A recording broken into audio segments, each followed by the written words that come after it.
Whenever you're ready. Um, since Matt was really trying to get people to sign up, I thought, why not give two? And I had just gotten back from Burning Man, where we brought an art installation out this year. And I've brought out a couple of other ones before, so I thought it would be fun to kind of talk about those. I'm going to do it in the opposite order or in a non-chronological order, although this little rover was sort of the first sort of science-focused project we brought out to the festival. Um, if you haven't been, most people have not been, um, it is it is at its core, it's an art festival. Most think people think of it as something like Coachella. It's not really like that. There's a lot of music, but actually art is the heart of the event. And it takes place on this big dry lake bed in northern Nevada. I always kind of felt like it looks a little bit like Mars. And so one year we decided we had seen that JPL has these plans called the open source rover for how to build this little miniature Mars rover. Um, and we thought, why not? That sounds like a fun project. I've never done robotics before. And so we built one out so that we could bring it out into the desert and show it to people and drive around on our little Mars analog.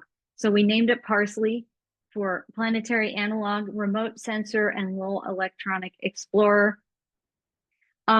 It's run on a Raspberry Pi, and we attached a camera and a little like weather uh, set of weather instruments to it. And we did also include a Raspberry Shake, which is like a seismometer, because we thought, there is a lot of music out there. People like to go out and go dancing. So we thought maybe we could hear the sound systems in the seismometer, but it turned out that the wheels were actually too insulating. So unfortunately, next time we need to make the seismometer deployable.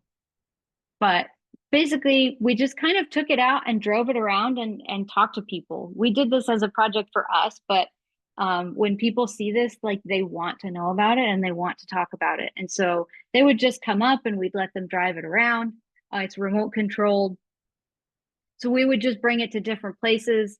It's Tutu Tuesday in this picture. Um, we brought it to the roller disco rink, or on this side, this is a skate camp, and we drove it up and down all the ramps. And Arctica is the place at the event where you buy ice. So we thought we'd go bring it to Arctica so we could say we discovered water on Mars. Um, we did break it a few times, and we spent a bunch of time like replacing motors and fixing it by headlamp, which was, kind of fun. As you can see, it's very dusty out there, given the environment. And I had made it this fun little elaborate like clean suit that goes around the control board on the inside of its body, which protects it from the dust. So you can kind of see bits and pieces of how it's actually put together. The design is very clever. It really does feel like and look like when you drive it, a miniature version of sort of the rocker bogie system that we have on the actual rovers. And we drove it around and we found all of the space and robot themed things that we could find to bring it. And it was just kind of a fun little project. People enjoyed seeing it. They wanted to know how we built it. They wanted to drive it around. They wanted to know about space exploration. So it was just kind of a fun little project.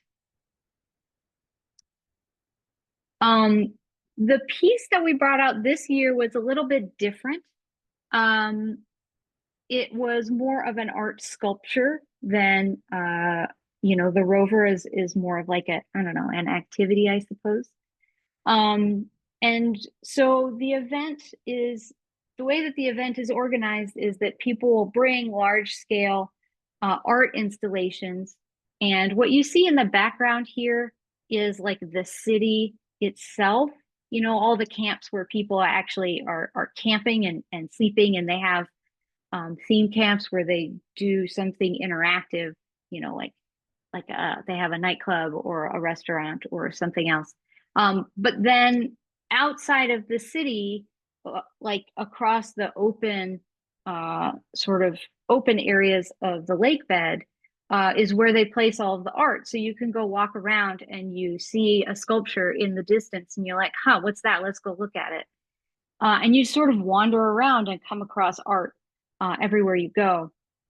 So we brought out this piece we call the frame of reference. It's pretty simple in design. It is made of all of these different pendant lights that hang from the grid on the structure. And from this view here, we can see the shape of the Big Dipper is currently lit. But what I did was that I scaled the distances of the lights of all the stars from each other, including the depth dimension. Let's see. So that as you walk around to different sides of the structure, it actually allows you to see what constellations would look like from like a different part of space. And I definitely simplified the math a little bit. So it's physically realistic to an extent, but it really does get across the idea that space is a three-dimensional place, which is a thing that we know, but we don't think about very often. The setup is actually pretty simple. I built it from just off-the-shelf components. I wanted to keep it simple. So I just have all the lights plugged into these power strips, and I had these little timers, and there's a dimmer switch in the circuit here. And that way I could just plug everything in. I didn't have to program anything or do any wiring myself, which just kept it simple. Just a few shots of us putting it together. I have like sort of mathematical diagrams here where I sort of can map out like which grid space all the different lights hang in. My husband and a couple of campmates who came to the event with us helped put it together. And it turned out pretty good. We had a lot of weather this year, and it survived all of it. All I had to do was change a couple of light bulbs because we did have some rain. But otherwise, it was very successful. Do I have? So here, for example, there's 3 different constellations in it. Only one is lit at a time, and it rotates between them. And so this is Scorpius here. And then this view here is what it looks like from the other, from one of the sides, which I kind of feel like looks like kind of like a bow and arrow. So I felt that it was fun to go walk around and like, imagine what the constellations would be named, or, what you would draw around it from the other angles. Okay, let's see if this will. So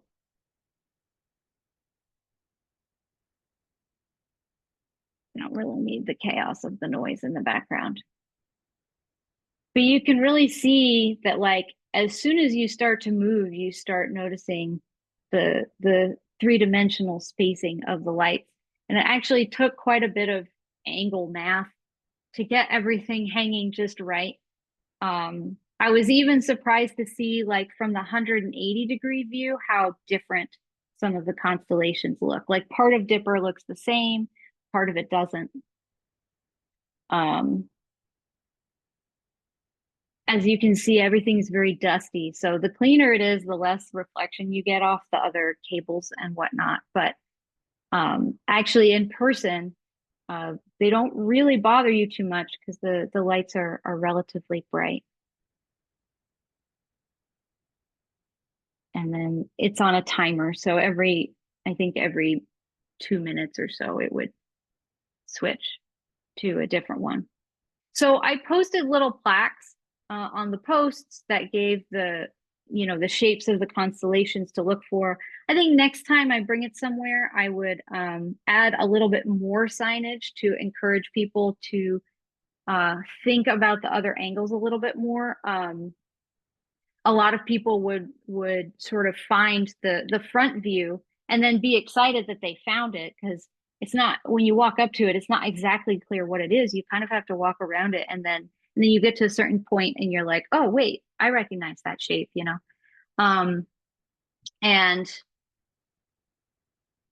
but you know, not everybody sort of went the next step of saying, oh, you know, this could be what it looks like actually in space and how the stars are actually arranged.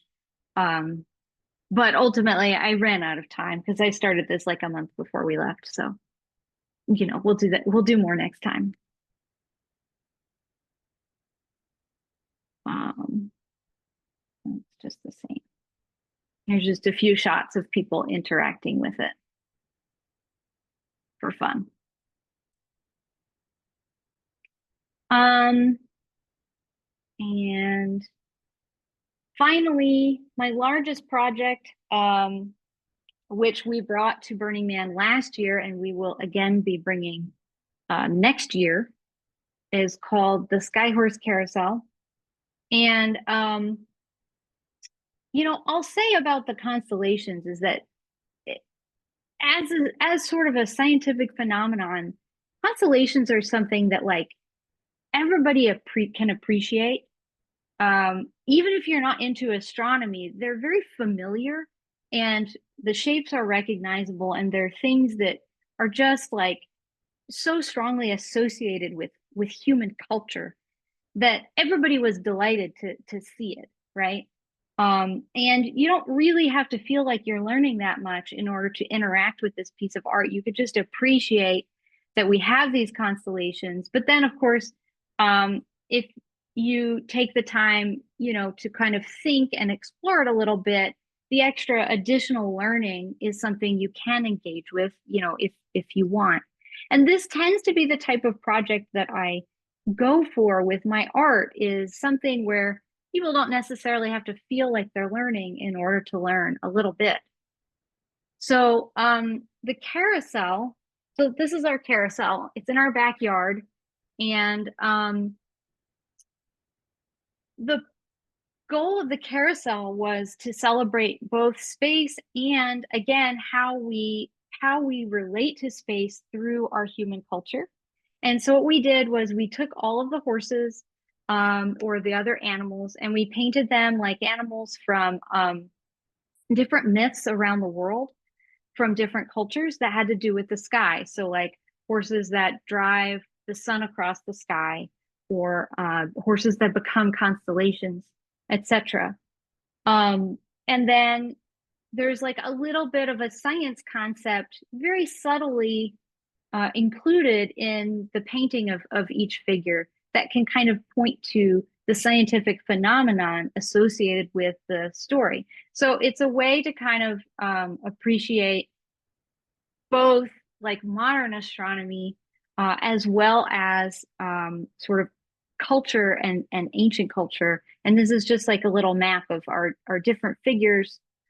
We're about to start painting the scenery panels, which we hadn't gotten to yet last year. So we'll add a few more. And we tried to really get a good coverage from across the world. And where possible, we found and invited an artist or somebody from the associated culture or tradition to help design each figure, to make sure that we were really doing it well.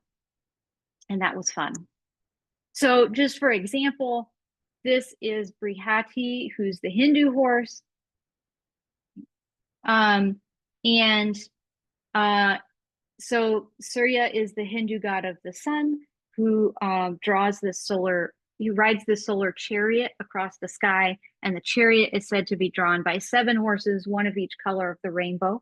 So we went with a rainbow theme for the saddle here. And what we did was, in the blue region here, we did a paisley pattern reminiscent of raindrops, to sort of hint at the idea that rainbows are formed by the reflection of the water through the sky. And so again, the science concepts in these, they're intended to be subtle. They're not intended to be really detailed or anything like that, but just like a little something that the rider could appreciate. And so we made up all of these little, each one has like a little plaque that goes with it. Here's another example, which is the Norse horse.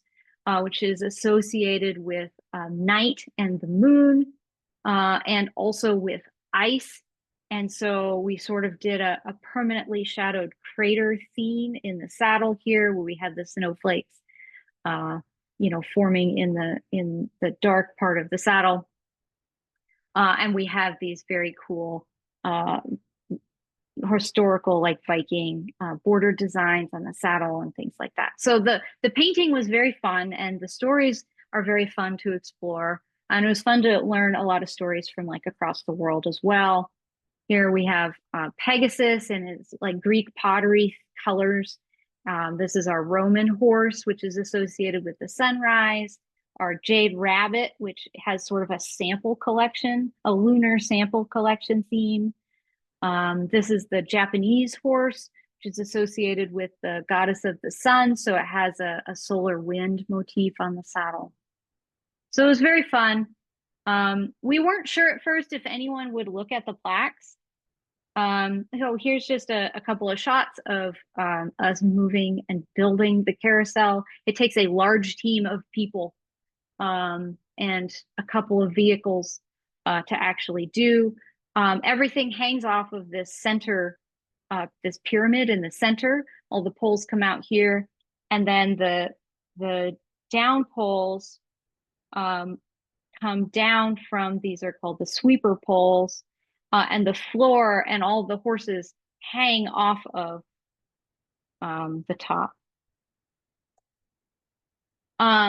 So a few shots at Burning Man. It was very fun.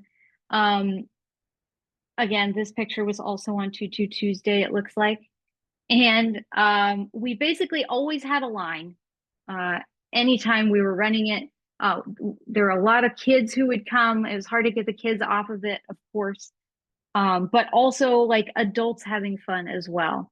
For a lot of people, we got a lot of feedback, people sending us their pictures afterwards that like, oh, I haven't ridden a carousel in years. Some people had never ridden a carousel before, and that was really fun. This woman like brought a whole outfit with a carousel hat just to wear on the carousel. People would come in costumes, and they'd like, make a beeline for a very specific horse that they like, wanted to ride. And we weren't sure if people were going to read the plaques, like as an outreach, piece. Like, okay, everybody loves a carousel. You can't go wrong. It's just fun. It's just delightful to ride a carousel. But when people heard, we would tell people as they were waiting in line about how all the horses were painted, and they would get really excited. And we had all the plaques hanging on the fence around the outside. And people wouldn't generally go and read every single one, but they would want to know the story of their horse that they rode. So they formed this sort of very short personal connection to one of the individual stories, and then would make the effort to go and learn that story, which as an outreach mechanism actually worked quite well. So that's all. I've taken a lot of your time, but I appreciate your attention. I just thought it'd be fun to share this. If anyone is interested in learning more about the carousel, we do have a whole engagement report on our website where you could learn more, or you can shoot me an email and I'll talk your ear off about it.